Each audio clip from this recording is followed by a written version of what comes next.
Hello students, I am Harshita Rathore और मैं आप सबका एचएन अध्ययन पे स्वागत करती हूँ। तो जैसे कि हमारा जो हायर एजुकेशन वाला चैप्टर है वो चल रहा था, हमने है ना ऑलरेडी 3 to 4 क्लासेस कर ली है हायर एजुकेशन के चैप्टर में। आज हमारी लास्ट क्लास होगी हायर एजुकेशन में, जहाँ पे मैं आपसे बात करूँगी और डिस्कस करूँगी एनईपी 2020 के बारे में। मैंने आपको बताया था कि जो एनईपी 2020 है वो मैं अलग से किसी एक वीडियो में डिटेल में कवर करवाऊंगी। तो आज इस वीडियो में हम लोग एनईपी 2020 के बारे में डिटेल में देखेंगे, क्योंकि अगर आपने क्वेश्चंस को सॉल्व करा होगा तो आपको पता चला होगा कि जो एनईपी 2020 है ये काफ़ी इंपॉर्टेंट टॉपिक है और इससे है ना 2-3 बार से है ना रेगुलरली जो एनटीए है वो क्वेश्चन पूछ ही रहा है। ठीक है, तो एनईपी 2020 हमारे जून के एग्जाम के लिए काफ़ी ज़्यादा इंपॉर्टेंट टॉपिक हो जाता है। इसको हमको बहुत डिटेल में प्रॉपरली करके जाना है। ठीक है, अभी जो आपका दिसंबर का एग्जाम हुआ था वहाँ भी एनईपी 2020 से बहुत सारी शिफ्ट्स में क्वेश्चन पूछे गए थे। उससे पहले भी जो आपका जून का एग्जाम हुआ था वहाँ भी आपके एनईपी 2020 से है ना काफ़ी सारे क्वेश्चंस जो है वो एनटीए ने पूछे थे। ठीक है, तो एनईपी 2020 के ऊपर हम जो पूरी एनईपी 2020 है पूरी को तो हम नहीं पढ़ सकते हैं, क्योंकि उसमें काफ़ी कुछ लिखा हुआ है। ठीक है, तो पूरा ड्राफ्ट हम नहीं पढ़ सकते हैं, लेकिन कुछ इंपॉर्टेंट जो बातें लिखी हुई है ज़्यादा जो है ना आपकी हायर एजुकेशन से रिलेटेड है। स्कूल एजुकेशन के बारे में भी है इसमें, लेकिन हमको ज़्यादा मेन फोकस किस पे करना है, हायर एजुकेशन के ऊपर, कि हायर एजुकेशन से जुड़ी हुई जो भी बातें आपकी एनईपी 2020 के अंदर लिखी हुई है वो तो हमको एटलीस्ट पता होनी ही चाहिए। ठीक है, और उसमें से भी अगर सारा कुछ नहीं पढ़ सकते हैं तो जो चीज़ें ऑलरेडी एग्जाम में पूछी जा चुकी है उनको तो डेफिनेटली वी शुड कवर। ठीक है, और उसके अलावा भी जो एक्स्ट्रा चीज़ें हैं जो हमको लगता है कि भाई यह इंपॉर्टेंट है, इससे और है ना क्वेश्चन पूछ सकता है एनटीए, तो वो भी मैं आपको कवर करवाऊंगी इस वीडियो में। ठीक है, तो एनईपी 2020 हम पूरा कवर नहीं करेंगे, लेकिन जो मेजर इंपॉर्टेंट चीज़ें हैं जिससे ऑलरेडी क्वेश्चन पूछा जा चुका है आपके प्रीवियस ईयर के एग्जाम में और जिसके पूछे जाने की संभावनाएं हैं, उन चीज़ों के बारे में हम इस वीडियो के अंदर बात करेंगे। ठीक है, तो अब हम शुरू करते हैं हमारी एनईपी 2020 से। एनईपी जो 2020 है, draft was formed under doctor के कस्तूरी रंगन। ठीक है, डॉक्टर के कस्तूरी रंगन ने एक कमेटी बनाई थी, है ना, और उस कमेटी ने क्या किया था, एनईपी 2020 का पूरा जो ड्राफ्ट है उसको तैयार करा था। ठीक है, अब एनईपी 2020 से हम पहले थोड़ा हिस्ट्री में चलते हैं। हम देखते हैं कि सबसे पहली जो हमारी नेशनल एजुकेशन पॉलिसी है, ठीक है, अब एनईपी 2020 की फुल फॉर्म क्या है, नेशनल एजुकेशन पॉलिसी। ठीक है, न्यू एजुकेशन पॉलिसी नहीं है, नेशनल एजुकेशन पॉलिसी है। ठीक है, तो सबसे पहली जो हमारी एनईपी आई थी वो आई थी 1968 के अंदर। ठीक है, 1968 में जो इंदिरा गांधी है उनके टाइम पे हमारी नेशनल एजुकेशन पॉलिसी आई थी 1968 में, जो कि सबसे फर्स्ट नेशनल एजुकेशन पॉलिसी थी। ठीक है, फिर सेकंड जो नेशनल एजुकेशन पॉलिसी आई वो आई इनके बेटे के टाइम पे, यानी कि राजीव गांधी जी के टाइम पे। ठीक है, पहली आई इंदिरा गांधी के टाइम पे, दूसरी आई राजीव गांधी जी के टाइम पे 86 के अंदर। 1968 में पहली आई, 68 का उल्टा कर दो तो क्या होता है, 86 होता है, तो 86 के अंदर दूसरी आई। ठीक है, किसके टाइम पीरियड में, राजीव गांधी जी के टाइम पीरियड में। अब राजीव गांधी जी के टाइम पीरियड में जब ये नेशनल एजुकेशन पॉलिसी आई थी तो इसमें उन्होंने काफ़ी सारे चेंजेस करे थे, काफ़ी इंपॉर्टेंट भी है ये। ठीक है, लेकिन अभी जो हमारे लिए मेजर इंपॉर्टेंट है वो है 2020 वाली नेशनल एजुकेशन पॉलिसी। तो अभी तक सिर्फ 3 एजुकेशन पॉलिसीज आ चुकी है, 68 में पहली, 86 में दूसरी और 2020 के अंदर थर्ड नेशनल एजुकेशन पॉलिसी। ठीक है, अब कुछ लोग कहते हैं कि 1992 के अंदर भी एक नेशनल एजुकेशन पॉलिसी आई थी, लेकिन 1992 के अंदर जो आपकी 86 वाली जो पॉलिसी थी उसका अमेंडमेंट आया था, जिसको हम कहते हैं प्रोग्राम ऑफ एक्शन। ठीक है, अमेंडमेंट यानी कि चेंजेस। अगर अब आप पॉलिटिकल साइंस के स्टूडेंट हो तो आपको पता चलेगा कि अमेंडमेंट का मतलब होता है चेंजेस। हमको अगर कुछ भी है ना कॉन्स्टिट्यूशन में या किसी भी लीगल डॉक्यूमेंट के अंदर बदलाव करने होते हैं, क्योंकि अकॉर्डिंग टू द टाइम, जैसे जैसे समय बीतता जाता है वैसे वैसे हमको चीज़ों के अंदर चेंजेस करने पड़ते हैं। ठीक है, तो टाइम के अकॉर्डिंग अगर हमको चीज़ों में बदलाव करने होते हैं, किसी भी लीगल डॉक्यूमेंट के अंदर अगर हमको चेंजेस करने होते हैं तो हम उसको लीगल लैंग्वेज में बोलते हैं अमेंडमेंट करना। ठीक है, तो 1986 में जो आपकी नेशनल एजुकेशन पॉलिसी आई थी राजीव गांधी जी के टाइम पे, उसका अमेंडमेंट किया गया था 1992 के अंदर। ठीक है, तो वो कोई नई है ना अलग से सेपरेट एजुकेशन पॉलिसी नहीं थी, उसमें सिर्फ बदलाव किए गए थे 86 वाली पॉलिसी के अंदर। ठीक है, और फिर थर्ड आपकी नेशनल एजुकेशन पॉलिसी आई है 2020 के अंदर, जिसके बारे में हमको भी डिटेल में पढ़ना है। ठीक है, अब सबसे पहले नेशनल एजुकेशन पॉलिसी में बात हुई है आपकी ग्रॉस एनरोलमेंट रेशियो की। ये यहाँ पे सी नहीं है, यहाँ पे ये जी है। ठीक है, ग्रॉस एनरोलमेंट रेशियो की, GER की। अब GER क्या होता है बेसिकली, GER। ठीक है, अब ये GER की फुल फॉर्म है ग्रॉस एनरोलमेंट रेशियो। इसका मतलब क्या होता है? इसका मतलब होता है एनरोलमेंट। हमारी एजुकेशन में, हमारे हायर एजुकेशन में, हमारी है ना स्कूल एजुकेशन में कितने बच्चे जो हैं वो एनरोल कर रहे हैं। एनरोल करना यानी कि एडमिशन लेना। कितने बच्चे जो है वो एडमिशन ले रहे हैं, यानी कि कितने बच्चे एजुकेशन के सेक्टर में अभी भी इन्वॉल्व हैं, सेकेंडरी एजुकेशन में, आई मीन हायर एजुकेशन में और आपके स्कूल के एजुकेशन में। ठीक है, तो ये होता है ग्रॉस एनरोलमेंट रेशियो। तो अभी इंडिया का जो GER है ना हायर एजुकेशन का और स्कूल एजुकेशन का, वो इतना ज़्यादा अच्छा नहीं है, यानी कि है ना काफ़ी कम बच्चे जो हैं वो हायर एजुकेशन में एनरोल करते हैं। हायर एजुकेशन का तो जो GER है ग्रॉस एनरोलमेंट रेशियो वो बहुत ही ज़्यादा लो है, और स्कूल एजुकेशन का फिर भी थोड़ा ठीक है, लेकिन हायर एजुकेशन का तो बिल्कुल लो आपका है ना ग्रॉस एनरोलमेंट रेशियो है। यानी कि है ना कुछ हो सकता है कि है ना गाँव के बच्चे हो सकते हैं, ठीक है, जिनको एजुकेशन जो है वो नहीं मिलती है, या फिर कुछ लड़कियां हो सकती है जिनको दूर जाना पड़ता है बाहर पढ़ाई के लिए, तो उनको नहीं भेजते हैं, तो वो भी पढ़ाई नहीं कर पाती है। ठीक है, तो इसकी वजह से हायर एजुकेशन में जो आपका है ना एनरोलमेंट रेशियो है, ग्रॉस एनरोलमेंट रेशियो है एजुकेशन का, वो काफ़ी ज़्यादा लो है। स्कूल एजुकेशन में फिर भी आपका जो एजुकेशन का जो लेवल है, जो आपका ग्रॉस एनरोलमेंट रेशियो है, वो फिर भी स्कूल में ठीक है, लेकिन इसके अंदर भी हमको क्या करना है, बदलाव करना है, और जो ग्रॉस एनरोलमेंट रेशियो है उसके अंदर भी हमको क्या करना है, इंक्रीमेंट करना है। ठीक है, तो 2035 तक हमको क्या करना है, हायर एजुकेशन के अंदर जो हमारा ग्रॉस एनरोलमेंट रेशियो है वो हमको करना है 50%। यानी कि अभी हमारा जो हायर एजुकेशन में ग्रॉस एनरोलमेंट रेशियो है वो 50% से भी कम है। आई थिंक अभी होगा 26 या 27 के अराउंड है हमारा। हमको 2035 तक हायर एजुकेशन में ग्रॉस एनरोलमेंट रेशियो करना है 50%। ठीक है, और 2030 में हमको स्कूल एजुकेशन में ग्रॉस एनरोलमेंट रेशियो करना है 100%। यानी कि जितने भी बच्चे हैं स्कूल एजुकेशन में उनका ग्रॉस एनरोलमेंट रेशियो 100% होना चाहिए।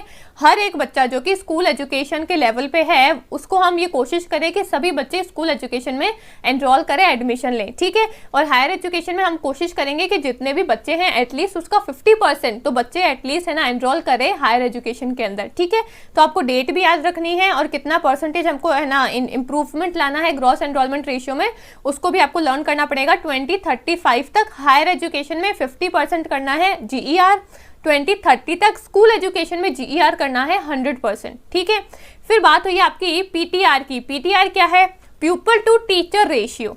भाई प्यूपल यानी कि स्टूडेंट, ठीक है, प्यूपल का मतलब होता है स्टूडेंट। तो टीचर और स्टूडेंट का रेशियो कितना होना चाहिए क्लासरूम के अंदर, एक क्लास में एक है ना टीचर के एक है ना मतलब एक क्लास में है ना बच्चों के ऊपर कितने टीचर्स होने चाहिए, या फिर कितने नंबर ऑफ स्टूडेंट्स पे कितने नंबर ऑफ टीचर्स होने चाहिए, ये होता है आपका प्यूपल टू टीचर रेशियो। ठीक है, तो अगर आपका नॉर्मल क्लासरूम है उसमें तो आपका 1:30 होना चाहिए प्यूपल टीचर रेशियो, एक टीचर पे 30 बच्चे होने चाहिए। ठीक है, और अगर आपका कुछ है ना स्पेशल बच्चों की क्लास है, स्पेशल बच्चे जो होते हैं ना आपके, जो हो सकता है फिजिकली हैंडीकैप्ड बच्चे हैं, कुछ डिसेबल बच्चे हैं, वो जो स्पेशल चाइल्ड होते हैं, अगर उनका क्लासरूम है तो प्यूपल टू टीचर रेशियो होना चाहिए 1:25। ठीक है, तो नॉर्मल क्लासरूम का आपका प्यूपल टू टीचर रेशियो होना चाहिए एक टीचर पे कितने बच्चे, 30 बच्चे, 30 स्टूडेंट्स एक टीचर पे। और है ना आपका जो स्पेशल बच्चे होते हैं उनकी क्लासरूम में होना चाहिए एक टीचर पे 25 बच्चे, यानी कि 1:25 होना चाहिए आपका प्यूपल टू टीचर रेशियो। ठीक है, ये होता है आपका PTR यानी कि प्यूपल टू टीचर रेशियो। ठीक है, अब हमको क्या करना है, हमको 6% करना है हमारी GDP का, जो हमारी ग्रॉस डेवलपमेंट रेशियो है उसका हमको क्या करना है, हमको हमारी GDP का 6% एजुकेशन के ऊपर लगाना है। ठीक है, ये जो 6% वाली बात है ये काफ़ी समय से चलती आ रही है कि हमको हमारी जो है ना ग्रॉस डेवलपमेंट रेशियो जो है उसको क्या करना है, उसका 6% हमको एजुकेशन के ऊपर लगाना है, लेकिन अभी भी हम हमारी GDP का 6% एजुकेशन पे नहीं लगा पा रहे हैं। ठीक है, तो अगेन 2020 जो NEP आई है उसके अंदर ये बात हुई कि हमको हमारी GDP का 6% एजुकेशन के ऊपर लगाना है। जो आपकी राजीव गांधी जी के टाइम पे जो आपकी नेशनल एजुकेशन पॉलिसी आई थी ना 86 के अंदर, उसमें भी ये बात हुई थी कि हमको हमारा जो GDP है उसका 6% एजुकेशन पे लगाना है। और उसके बाद में 86 के बाद में अभी 2020 में जो आपकी अगेन नेशनल एजुकेशन पॉलिसी आई है उसमें भी ये जो 6% वाला जो रेशियो है वो कंटिन्यू ही रखा है कि हमको हमारी GDP का 6% तो एटलीस्ट एजुकेशन के ऊपर स्पेंड करना ही है। लेकिन अब सोचो कि हम 6% भी नहीं कर पा रहे हैं। ठीक है, तो यानी कि एजुकेशन का लेवल कितना ज़्यादा लो है अब आप देख सकते हो। ठीक है, फिर नेक्स्ट है आपका assessment will be done by परख पोर्टल एंड सफल पोर्टल, यानी कि दो नए पोर्टल्स लॉन्च करे गए हैं। एक का नाम है परख पोर्टल और एक है आपका सफल पोर्टल, जहाँ पे हमारे 5th क्लास 8th क्लास जो हमारे बोर्ड के एग्जाम्स होते हैं वो जो एग्जाम्स हैं वो असेसमेंट करेंगे ये 2 पोर्टल्स, परख पोर्टल और सफल पोर्टल। तो NEP 2020 ने 2 नए इनिशिएटिव्स को भी है ना उसका भी प्रोविजन दिया है, 2 नए इनिशिएटिव्स का, जिसके अंदर 2 नए पोर्टल्स को लॉन्च किया जाएगा, जिसका नाम होगा सफल पोर्टल और आपका परख पोर्टल। तो आपसे पूछ सकता है एग्जाम में कि सफल पोर्टल और परख पोर्टल जो है वो किसके लिए है, वो असेसमेंट के लिए है। ठीक है, जो भी आपके है ना बोर्ड के एग्जाम्स होते हैं 5th क्लास में 8th क्लास में, उसमें जो असेसमेंट होगा वो असेसमेंट करेंगे परख पोर्टल और सफल पोर्टल। ठीक है, फिर 10+2+3 को रिप्लेस करके 5+3+3+4 का सिस्टम लेके आया है NEP 2020। ठीक है, अब ये 5+3+3+4 का कॉन्सेप्ट क्या है, पहले के यानी कि जो आपके स्टार्टिंग के 5 साल होंगे, इसमें आपके शुरुआत के 3 साल तो रहेंगे आपकी फाउंडेशनल एजुकेशन। फाउंडेशनल एजुकेशन यानी कि आपकी जो प्राइमरी एजुकेशन होती है, जिसको हम आंगनवाड़ी भी बोल सकते हैं। ठीक है, तो जो शुरू के 3 साल होंगे वो होंगे आपकी फाउंडेशनल एजुकेशन के, और बचे हुए जो 2 साल होंगे उसमें आपकी 1st और 2nd क्लास रहेगी। ठीक है, फिर जो अगले 3 साल है उसमें आपकी 3rd क्लास, 4th क्लास और 5th क्लास रहेगी। ठीक, अगले जो 3 साल है उसमें आपकी अगली 3 क्लास रहेगी, यानी कि 6th क्लास, 7th क्लास और 8th क्लास रहेगी।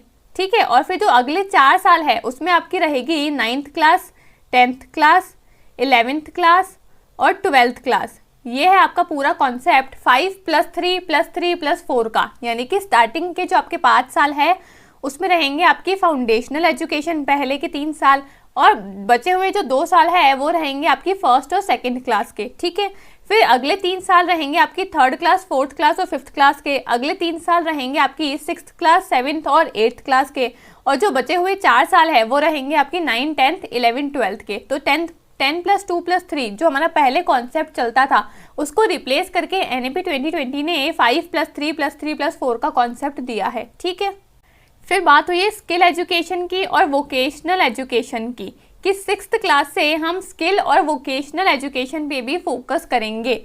NEP 2020 ने स्किल एजुकेशन यानी कि जो भी आपके कौशल का ज्ञान है हम बच्चों को पढ़ाएंगे तो सही, जो उनको किताबी ज्ञान होता है, जो उनको है ना नॉलेज मिलनी चाहिए, एजुकेशन मिलनी चाहिए, वो एजुकेशन तो उनको प्रोवाइड करेंगे ही करेंगे, लेकिन साथ ही साथ उनको हम स्किल का नॉलेज भी देंगे, स्किल यानी कि कौशल का ज्ञान भी उनको प्रोवाइड करेंगे। ठीक है, क्योंकि सभी बच्चे पढ़ाई में अच्छे नहीं हो सकते, तो सभी बच्चे पढ़ लिख के IAS IPS नहीं बन सकते। ठीक है, तो जो बच्चे पढ़ाई में अच्छे हैं, जो IAS IPS बन सकते हैं, वो तो अपना लिवलीहुड चला लेंगे, लेकिन जो पढ़ाई में अच्छे नहीं है, जो एजुकेशन में अच्छे नहीं हैं, वो अपना लिवलीहुड किस तरीके से चलाएंगे, वो अपना लिवलीहुड स्किल एजुकेशन के थ्रू और वोकेशनल एजुकेशन यानी कि उनको स्किल एजुकेशन की ट्रेनिंग दी जाएगी। 6th क्लास से ही बच्चों को स्किल एजुकेशन, वोकेशनल एजुकेशन की ट्रेनिंग दी जाएगी, ताकि जो बच्चे पढ़ाई लिखाई में अगर अपना करियर नहीं बनाना चाहते तो वो स्किल एजुकेशन के थ्रू, ट्रेनिंग के थ्रू वोकेशनल सेक्टर में भी अपना करियर बना सकते हैं और अपना जो लिवलीहुड है उसको चला सकते हैं। ठीक है, तो 6th क्लास से स्किल और वोकेशनल एजुकेशन जो है वो भी हमको देखने को मिल सकता है।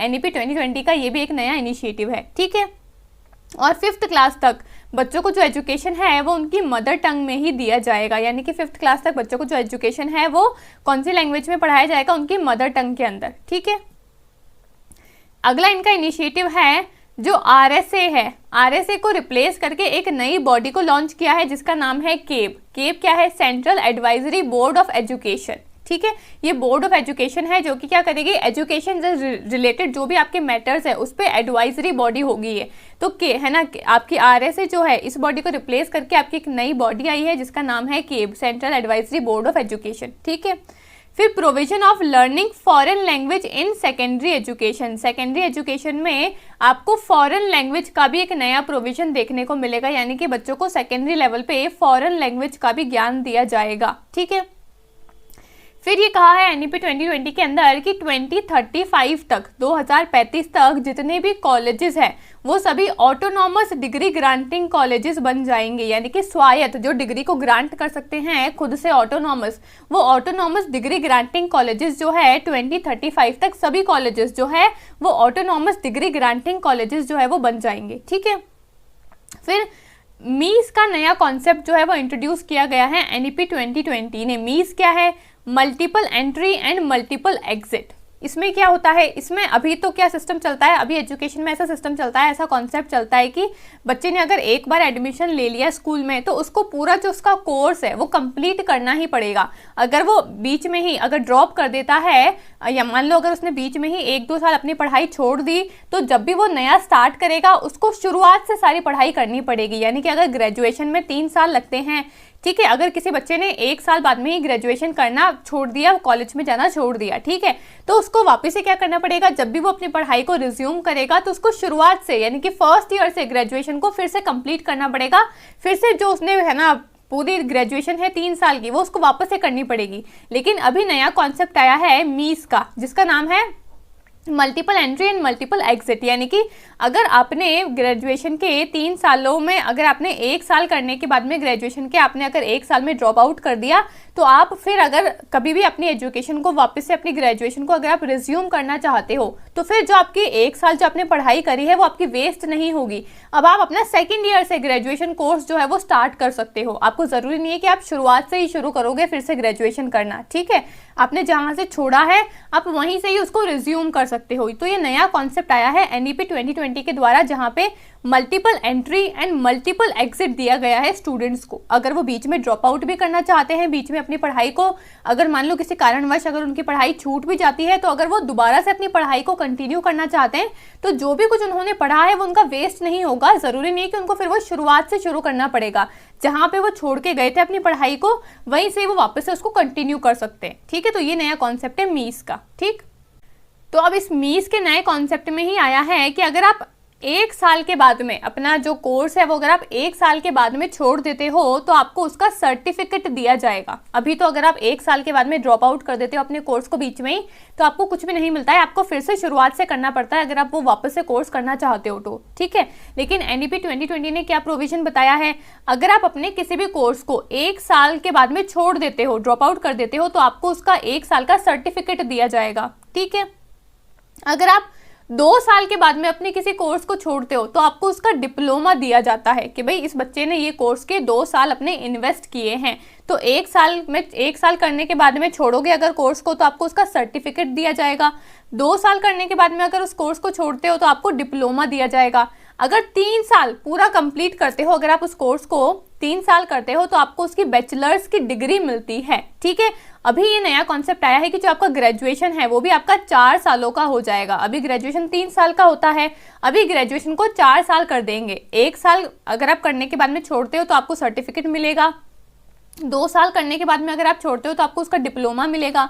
अगर आप 3 साल ग्रेजुएशन करने के बाद में अगर आप ड्रॉप आउट करते हो तो आपको उसके बैचलर्स की डिग्री मिलेगी और एक चौथा साल भी ऐड होगा नया। उस चौथे साल में आपको रिसर्च की डिग्री दी जाएगी। अगर आप पूरे 4 साल कंप्लीट करते हो तो आपको अपने बैचलर्स की डिग्री के साथ साथ रिसर्च की भी डिग्री मिल जाएगी उस बहना ग्रेजुएशन के कोर्स के अंदर ही, ठीक है। तो अगर आप 1 साल कोर्स करने के बाद में छोड़ते हो तो आपको सर्टिफिकेट मिलेगा, 2 साल के बाद में आपको उसका डिप्लोमा मिलेगा, 3 साल के बाद में आपको उसकी बैचलर्स की डिग्री मिलेगी और अगर आप पूरे कोर्स का 4 साल कंप्लीट कर लेते हो तो आपको उसकी डिग्री के साथ साथ बैचलर्स की डिग्री के साथ साथ आपको रिसर्च की डिग्री भी वहीं पे ही मिल जाएगी, ठीक है। तो ये नया कॉन्सेप्ट है आपका multiple entry and multiple exit का नया कॉन्सेप्ट दिया है एनईपी 2020 ने, ठीक है। फिर आपका एक नया कॉन्सेप्ट है इसके अंदर ही एबीसी अकाउंट। एबीसी अकाउंट क्या है? Academic bank of credit. ये आपका एक बैंक होगा जहां पे हर एक स्टूडेंट को अपने एक बैंक अकाउंट ओपन करवाना होगा। जैसे हमारा नॉर्मल बैंक अकाउंट होता है उसमें हमारे पैसे आते रहते हैं, लेकिन इस वाले बैंक अकाउंट में हमारे पैसे नहीं आएंगे, हमारे क्रेडिट्स आएंगे। ये क्रेडिट क्या है? जो भी हम कोर्स को परस्यू कर रहे हैं, जो भी हम कोर्स कर रहे हैं, उस कोर्स के अकॉर्डिंग टीचर्स हमको क्रेडिट देंगे। हर कोर्स का अपना अलग अलग क्रेडिट होगा कि अगर आपने ग्रेजुएशन करा है तो ग्रेजुएशन के है ना इस पर्टिकुलर कोर्स का इतना क्रेडिट है, इस पर्टिकुलर कोर्स के आपको 60 क्रेडिट्स मिलेंगे, 70 क्रेडिट्स मिलेंगे। हर एक कोर्स का अपना अलग अलग क्रेडिट होगा, ठीक है। जो भी आप अपने कोर्स को परस्यू करते हो, कोर्स के अकॉर्डिंग आपको आपके अकाउंट में क्रेडिट मिलेगा। अगर आप उस कोर्स को बीच में ही छोड़ देते हो तो आपको जो क्रेडिट मिले हैं आप उस क्रेडिट को यूज करके आप चाहो तो किसी दूसरी यूनिवर्सिटी में जाके उस कोर्स को कंटिन्यू कर सकते हो, ठीक है। वरना आप चाहते हो कि आपको उसी यूनिवर्सिटी के अंदर उस सेम कोर्स को दोबारा से कंटिन्यू करना है, तो आप उन पहले वाले क्रेडिट्स का यूज़ करके दोबारा से उसी सेम डिग्री को रिज्यूम कर सकते हो जहां से आप छोड़ के गए थे। तो ये क्रेडिट्स का ये फ़ायदा है, ठीक है। तो अब क्या करना होगा, हर एक स्टूडेंट को अपना अकेडमिक बैंक ऑफ क्रेडिट बनवाना होगा, अपना एक बैंक के अंदर अकाउंट, बैंक के अंदर अकाउंट मतलब अपना एक है ना डिगी लॉकर के अंदर अकाउंट बनाना होगा, जहाँ पे हर एक बच्चे के कोर्सेज के अकॉर्डिंग, जो जैसा कोर्स करेगा उस कोर्स के अकॉर्डिंग कुछ ना कुछ क्रेडिट दिए जाएंगे जो कि उस बच्चे के अकाउंट के अंदर आ जाएंगे, ठीक है। अब वो बच्चा खुद भी अपने अकाउंट को लॉगिन करके चेक कर सकता है कि उसके किस कोर्स के अकॉर्डिंग उसको कितने क्रेडिट मिले हैं, और जो यूनिवर्सिटी जो कॉलेज है वो भी चेक कर सकते हैं कि किस बच्चे के कितने क्रेडिट्स जो है वो डिपॉजिट हो गए हैं उसके बैंक अकाउंट के अंदर, ठीक है। तो ये नया कॉन्सेप्ट है आपका अकेडमिक बैंक ऑफ क्रेडिट का, जो भी आपके NEP 2020 ने बताया है, ठीक है। फिर मल्टी डिसिप्लिनरी अप्रोच का एक नया कॉन्सेप्ट दिया है। मल्टी डिसिप्लिनरी अप्रोचेस क्या है, अभी अगर आप साइंस लेना चाहते हो, आप आर्ट्स लेना चाहते हो, आप अगर कॉमर्स लेना चाहते हो, तो आप सिर्फ एक पर्टिकुलर फील्ड के अंदर ही जा सकते हो। अगर आप साइंस लेना चाहते हो तो आपको साइंस में जो भी सब्जेक्ट होते हैं, बायोलॉजी होता है, मैथ्स होता है, फिजिक्स, केमिस्ट्री होता है, आपको सिर्फ यही पढ़ना है। लेकिन मल्टी डिसिप्लिनरी अप्रोचेस के थ्रू आप क्या कर सकते हो, अगर कोई साइंस का बच्चा है, ठीक है, तो उसको अगर हिस्ट्री में भी इंटरेस्ट है तो वो साइंस के साथ साथ जो उसके साइंस के सब्जेक्ट है, फिजिक्स, केमिस्ट्री, मैथ्स, बायोलॉजी, उनके साथ साथ अगर उसको हिस्ट्री के अंदर भी इंटरेस्ट है तो वो अपना एक हिस्ट्री का सब्जेक्ट भी ले सकता है और उसको भी पढ़ सकता है, ठीक है। कॉमर्स का बच्चा है तो अगर उसको अकाउंटेंसी और कॉमर्स के जो भी सब्जेक्ट्स होते हैं उसके साथ साथ अगर उसको बायोलॉजी में भी इंटरेस्ट है तो वो अपना एक बायोलॉजी का भी सब्जेक्ट ले सकता है और उसको भी पढ़ सकता है। अगर आप सिर्फ एक किसी पर्टिकुलर कोर्स में जा रहे हो, लेकिन इसका ये मतलब नहीं कि आप सिर्फ उसी कोर्स के ही सब्जेक्ट्स को पढ़ोगे जैसे अभी होता है, ठीक है। अगर आप कॉमर्स के हो तो आप सिर्फ और सिर्फ कॉमर्स ही पढ़ोगे, अगर आप आर्ट्स के हो तो आप सिर्फ और सिर्फ आर्ट्स के सब्जेक्ट्स ही पढ़ सकते हो, साइंस वाला सिर्फ और सिर्फ साइंस के सब्जेक्ट्स ही पढ़ सकता है। लेकिन NEP 2020 ने एक नया कॉन्सेप्ट जनरेट किया है जिसका नाम है multi disciplinary approaches. Multiple disciplines जो है एक बच्चा पढ़ सकता है ताकि बच्चे का ऑलराउंड डेवलपमेंट हो। अगर वो साइंस के साथ साथ पॉलिटिकल पढ़ना चाहता है तो वो भी पढ़ सकता है, अगर वो आर्ट्स के साथ कॉमर्स का कोई सब्जेक्ट लेना चाहता है या फिर साइंस का कोई सब्जेक्ट लेना चाहता है तो वो उसको भी पढ़ सकता है। मल्टीपल डिसिप्लिन्स जो है एक बच्चा उसकी स्टडी कर सकता है ताकि बच्चे का ऑलराउंड डेवलपमेंट हो, ठीक है। तो मल्टी डिसिप्लिनरी अप्रोच का भी एक नया कॉन्सेप्ट दिया है NEP 2020 ने, ठीक है। फिर NEP 2020 ने एक नया कॉन्सेप्ट दिया है जहां पे उन्होंने कहा है कि MPhil जो है, MPhil की जो डिग्री है वो उन्होंने डिसकंटिन्यू कर दी है। पहले PhD की डिग्री और PhD के जैसे ही एक और नई डिग्री होती थी जिसका नाम है MPhil की डिग्री, ठीक है। लेकिन अब NEP 2020 ने कहा है कि जो MPhil की डिग्री है वो आपकी डिसकंटिन्यू हो गई है, यानी कि अब कोई भी इंस्टीट्यूशन, कोई भी जो आपकी यूनिवर्सिटी है वो अब MPhil के कोर्सेज को है ना कंटिन्यू नहीं कर सकती है, MPhil के कोर्सेज में एडमिशन नहीं ले सकती है, यानी कि जो आपकी MPhil की डिग्री है वो आपकी अब डिसकंटिन्यू हो गई है। अब कोई भी बच्चा MPhil नहीं कर सकता है, ठीक है। लेकिन अब बच्चे पूछते हैं कि जिसने MPhil ऑलरेडी कर रखी है अब क्या उसकी भी वैलिडिटी खत्म हो जाएगी, वो भी इनवैलिड हो जाएगी, वो भी क्या अमान्य हो जाएगी? तो नहीं, ऐसा नहीं होगा। जिसने अगर MPhil ऑलरेडी कर रखी है उसको उसका कुछ ना कुछ क्रेडिट तो मिलेगा ही मिलेगा। अगर आप आगे जाके है ना असिस्टेंट प्रोफेसर में इंटरव्यू में अगर आप जाते हो तो MPhil के कुछ ना कुछ मार्क्स आपको वहाँ पे आपके API स्कोर में दिए हुए हैं, आपको मिलेंगे। अगर आपने नहीं कर रखी है MPhil तो ठीक है, कोई बात नहीं, अब आप दोबारा उस MPhil को नहीं कर सकते हो। लेकिन अगर आपने ऑलरेडी कर रखी है MPhil तो आपको उसका कहीं ना कहीं कुछ ना कुछ क्रेडिट मिलेगा ही मिलेगा। वो जो आपकी डिग्री है वो आपकी इनवैलिड नहीं होगी क्योंकि आपने वो कोर्स ऑलरेडी कर रखा है। तो अगर आपने कुछ ना कुछ पढ़ाई करी है तो वो कहीं ना कहीं पे आपके काम आएगी ही आएगी, ठीक है। तो MPhil का कोर्स डिसकंटिन्यू होने का ये मतलब है कि अब आप आज की डेट से आप MPhil जो है वो नहीं कर सकते हो, लेकिन जिसने ऑलरेडी कर रखी है वो अपनी डिग्री को यूज कर सकता है कहीं ना कहीं पे, ठीक है। तो जो MPhil की डिग्री है वो भी आपकी डिसकंटिन्यू हो गई है, NEP 2020 ने इसको भी बताया है, ठीक है। फिर एक उन्होंने प्रोविजन बताया है कि 2030 तक 4 साल के बीएड के प्रोग्राम जो है वो आपके कंटिन्यू हो जाएंगे, ठीक है। अभी बीएड जो है वो आपका है ना 2 साल का होता है, लेकिन 2030 तक सभी जो बीएड के कोर्सेज है वो आपके 4 साल के यानी कि इंटीग्रेटेड बीएड के कोर्स हो जाएंगे। आपके ग्रेजुएशन के साथ साथ आपको बीएड के कोर्सेज भी है ना दोनों एक में ही मर्ज करके दिए जाएंगे। तो 2030 तक आपके बीएड के कोर्स जो हैं वो आपके 4 साल के हो जाएंगे, ठीक है। फिर कहा गया है कि हायर एजुकेशन काउंसिल्स के बारे में। अभी हमारी हायर एजुकेशन में काफ़ी डिफरेंट काउंसिल्स है ना। रेगुलेटरी बॉडीज़ हमारे पास में अलग है, अक्रेडिटेशन के काउंसिल हमारे पास में अलग है, NAAC और NBA है, ठीक है। प्लानिंग की जो भी हमारी काउंसिल्स है वो हमारी अलग है। तो हमारी सभी काम करने के लिए अलग अलग हमारे पास में बॉडीज है हायर एजुकेशन में। लेकिन एनईपी 2020 ने बताया है कि अब जितनी भी अलग अलग बॉडीज है ना, रेगुलेशन की बॉडी अलग है, प्लानिंग के लिए बॉडी अलग है, अक्रेडिटेशन करने के लिए बॉडी जो है वो अलग है, इन सभी अलग अलग बॉडीज को हटा के हमको क्या करना है, कुछ 2-4 बॉडीज को हम इस्टेब्लिश करेंगे। सिर्फ वही बॉडीज जो हैं वो सारे हायर एजुकेशन का काम करेगी, ठीक है। लेकिन ये जो बॉडीज हैं इसके अंदर आपकी जो लॉ ग्रांट वाली जो डिग्री होती है, जो भी आपकी लॉ रिलेटेड जो भी आपके है ना, जो भी आपकी बॉडीज होती है और आपकी जो भी मेडिकल काउंसिल्स होती है, इन दोनों को छोड़ के बाकी जितने भी आपके कोर्सेज होते हैं, बाकी जितने भी आपकी एजुकेशन से रिलेटेड हायर एजुकेशन में डिपार्टमेंट है, वो सारे काम आपकी सिर्फ 4 बॉडीज ही करेंगे अब हायर एजुकेशन में। लेकिन लॉ रिलेटेड जो भी आपकी डिग्रीज है उनको छोड़ के और मेडिकल साइंसेज की डिग्रीज को छोड़ के, इनको छोड़ के बाकी जितने भी एजुकेशन रिलेटेड डिपार्टमेंट है वो सारे काम सिर्फ ये 4 डिपार्टमेंट ही संभालेंगे। अब वो 4 डिपार्टमेंट कौन कौन से हैं? सबसे पहला है national higher education regulatory council, जिसका क्या काम होगा, जितनी भी आपकी रेगुलेटरी काउंसिल है, जितनी भी आपकी अभी रेगुलेटरी बॉडीज है, वो सारी बॉडीज आपकी हट जाएगी। सिर्फ एक ही बॉडी रहेगी जिसका नाम होगा national higher education regulatory council, जो कि क्या करेगी, रेगुलेट करेगी हायर एजुकेशन को, ठीक है। दूसरी आपकी बॉडी होगी नाक। अभी हमारे पास में नाक जो है वो हमारी अक्रेडिटेशन के काउंसिल है, और एनबीए भी हमारे पास में एक अक्रेडिटेशन के काउंसिल है, जो कि है ना अक्रेडिट करती है। अक्रेडिट करना यानी कि जो क्या करती है, आपको है ना ग्रेड्स प्रोवाइड करती है आपकी यूनिवर्सिटी को, ठीक है।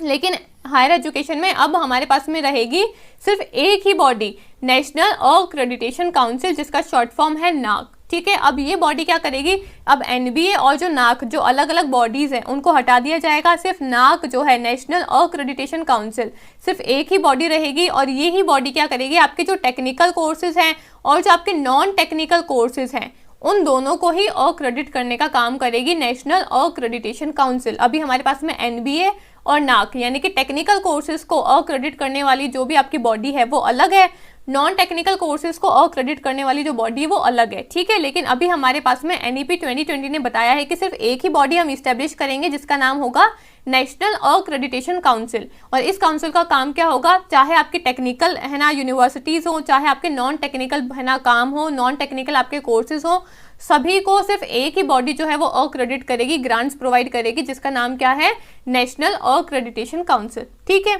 एक रहेगी आपकी हायर एजुकेशन ग्रांट काउंसिल, जो क्या काम करेगी, सभी एजुकेशन सेक्टर में सभी आपकी जो भी बॉडीज है हायर एजुकेशन से रिलेटेड जो भी आपकी डिपार्टमेंट है, अगर उनमें ग्रांट्स प्रोवाइड करने हैं तो हायर एजुकेशन ग्रांट काउंसिल एक ही बॉडी रहेगी जो पूरे ग्रांटिंग सिस्टम को कंट्रोल करेगी, संभालेगी, ठीक है।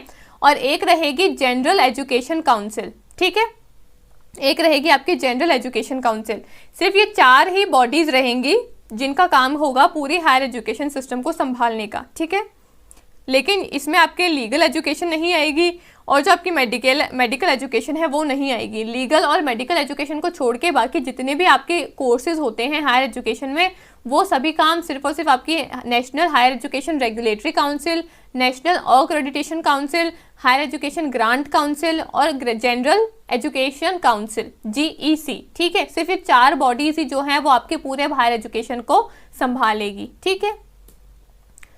अगला इनिशिएटिव क्या बताया है, इंटीग्रेशन ऑफ टेक्नोलॉजी, यानी कि अब बच्चे को पढ़ाई के साथ साथ टेक्नोलॉजी का भी ज्ञान दिया जाएगा। सिंपल सी बात है ये तो, ठीक है। अब आपके कुछ नए नए इनिशिएटिव शुरू करे हैं एनईपी 2020 ने, वो है आपका विद्या प्रवेश। विद्या प्रवेश क्या है, ये हेल्प करेगा बच्चों को बेसिक्स सीखने के लिए, ठीक है। विद्या प्रवेश एक नई चीज़ उन्होंने लॉन्च करी है, एक नया इनिशिएटिव लॉन्च करा है जिसमें हर एक बच्चे को बेसिक्स की ज्ञान दिया जाएगा, फाउंडेशनल नॉलेज दी जाएगी। अगर किसी बच्चे का बेसिक अच्छा नहीं होगा तो फिर वो हायर एजुकेशन नहीं ले पाएगा, तो बेसिक्स इंप्रूव करने के लिए एक नया इनिशिएटिव लॉन्च किया है जिसका नाम क्या है, विद्या प्रवेश, ठीक है। एक है Indian sign language as a subject. Indian जो साइन लैंग्वेज जो होती है ना, साइन और सिंबल जिसमें सिखाए जाते हैं, वो साइन लैंग्वेज का भी एक नया सब्जेक्ट जो है वो अब आपके एजुकेशन में आपके करिकुलम में डाला जाएगा, ताकि बच्चों को साइन लैंग्वेज भी पता चले, ठीक है। साइन लैंग्वेज का भी उनको अब ज्ञान हो, ठीक है। निष्ठा 2.0 नया इनिशिएटिव है जिसने जो क्या प्रोवाइड करेगा, ट्रेनिंग टू टीचर्स, टीचर्स को ट्रेनिंग प्रोवाइड करेगा निष्ठा 2.0। एक सफल पोर्टल है और एक परख पोर्टल है, इसका मैं आपको ऑलरेडी बता चुकी हूँ, जो कि 3rd क्लास 5th क्लास और 8th क्लास में असेसमेंट करेगा, इवेल्युएशन करेगा, मूल्यांकन करेगा। ठीक है, फिर आपके एबीसी अकाउंट होंगे। एबीसी अकाउंट क्या है? एकेडमिक बैंक ऑफ क्रेडिट, जहाँ पे जो भी बच्चा जो भी कोर्स करेगा उस कोर्स के अकॉर्डिंग उसको उसका कोर्स का क्या मिलेगा? क्रेडिट उसके अकाउंट के अंदर आ जाएगा। ठीक है, उस क्रेडिट को वो यूज़ करके या तो वो अपने है ना किसी दूसरे कोर्स में उसका यूज़ कर सकता है क्रेडिट का, या फिर अगर उसने है ना वो सेम कोर्स अगर बीच में ही छोड़ दिया है, ड्रॉप आउट कर दिया है और वो वापस से अपनी पढ़ाई करना चाहता है, तो वो उस क्रेडिट का यूज़ करके क्या कर सकता है? अपने कोर्स को अगेन जहाँ पे वो छोड़ के गया था वहीं से वो उसको कंटिन्यू कर सकता है। ठीक है, तो ये क्रेडिट्स का यूज़ करके वो अपने नए किसी भी कोर्स में यूज़ कर सकता है या फिर उसी सेम कोर्स को आगे कंटिन्यू कर सकता है। ठीक है, तो एबीसी अकाउंट के बारे में मैंने आपको बताया ऑलरेडी।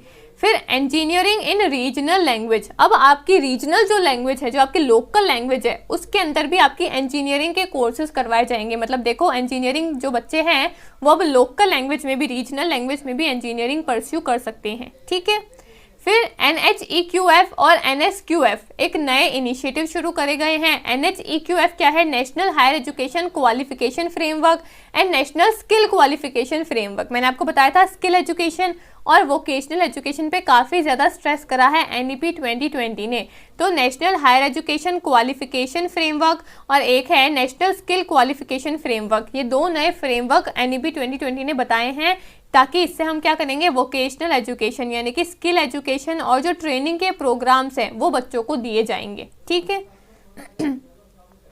फिर NRF क्या है? नेशनल रिसर्च फाउंडेशन को भी इंट्रोड्यूस करने की बात करी है NEP 2020 ने। ठीक है, तो ये जो भी इंपॉर्टेंट बातें थी वो मैंने आपको बता दी। अब कुछ इंपॉर्टेंट टाइमलाइन है वो आपको लर्न करनी है।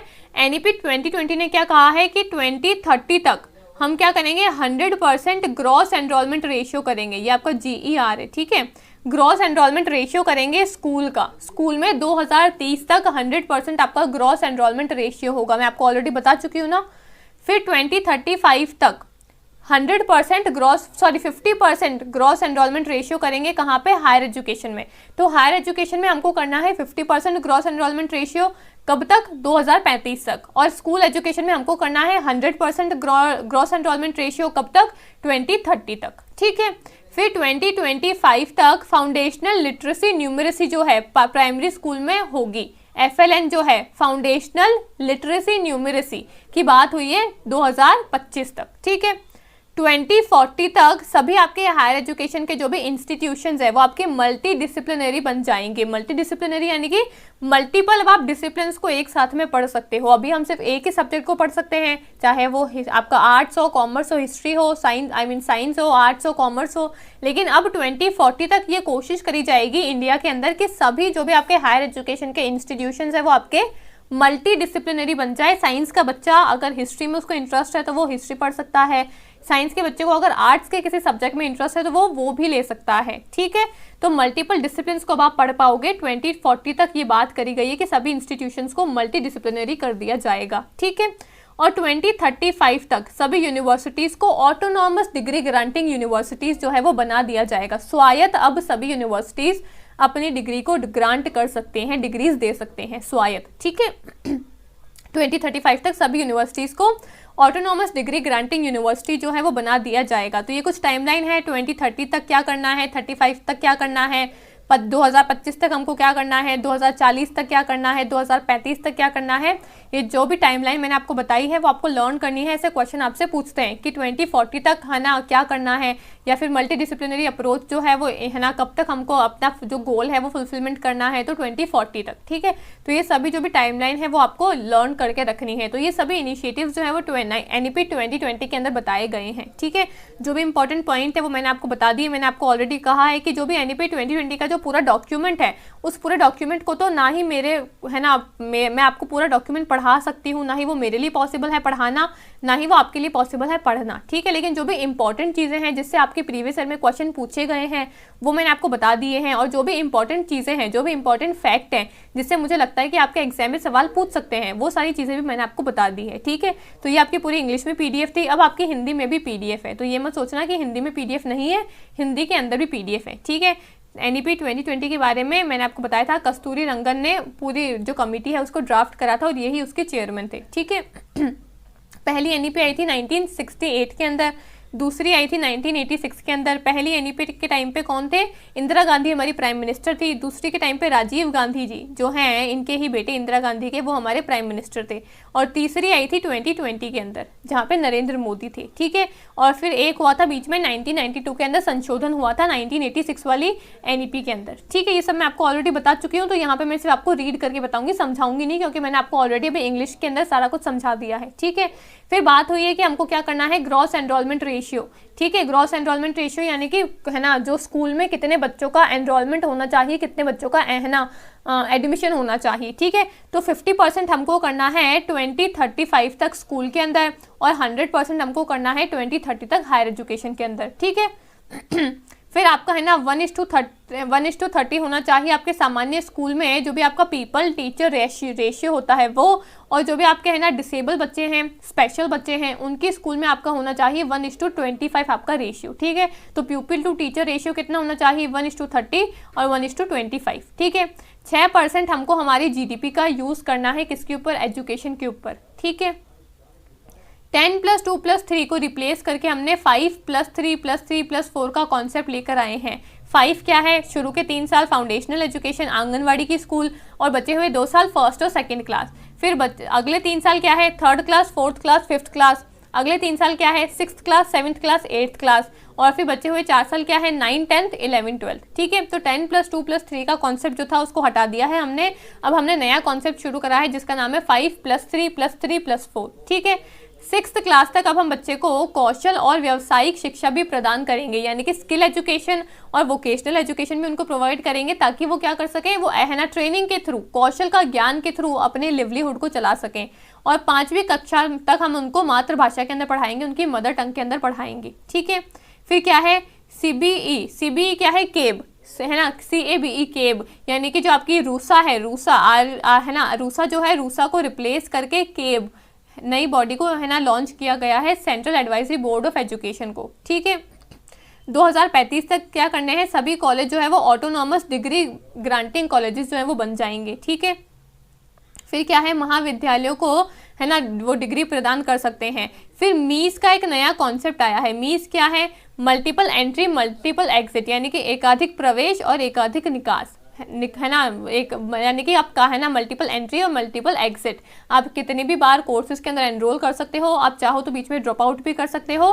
फिर आप अगर वापस कंटिन्यू करना चाहते हो तो जहाँ से आपने अपना कोर्स छोड़ा है आप उससे ही अपने क्रेडिट्स को यूज़ करके रिज्यूम कर सकते हो, ठीक है। और अगर आप मीस का जो कॉन्सेप्ट है उसमें ही कंटिन्यू करके बताया गया है कि अगर आप पहले वर्ष में, प्रथम वर्ष में अगर आप छोड़ते हो अपनी डिग्री को तो आपको उसका सर्टिफिकेट मिलेगा, यानी कि प्रमाण पत्र मिलेगा।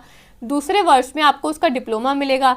तीसरे वर्ष में आपको उसकी स्नातक की डिग्री मिलेगी, बैचलर्स की डिग्री मिलेगी। और चौथे वर्ष में आपको क्या मिलेगा, शोध के जो डिग्री है, रिसर्च की जो डिग्री है वो भी मिल जाएगी। अपनी बैचलर्स की डिग्री के साथ साथ आपको शोध की जो डिग्री है वो भी मिल जाएगी चौथे वर्ष में, ठीक है। तो पहले वर्ष में आपको प्रमाण पत्र मिलेगा, दूसरे में डिप्लोमा, तीसरे में स्नातक की डिग्री और चौथे में शोध की डिग्री, ठीक है।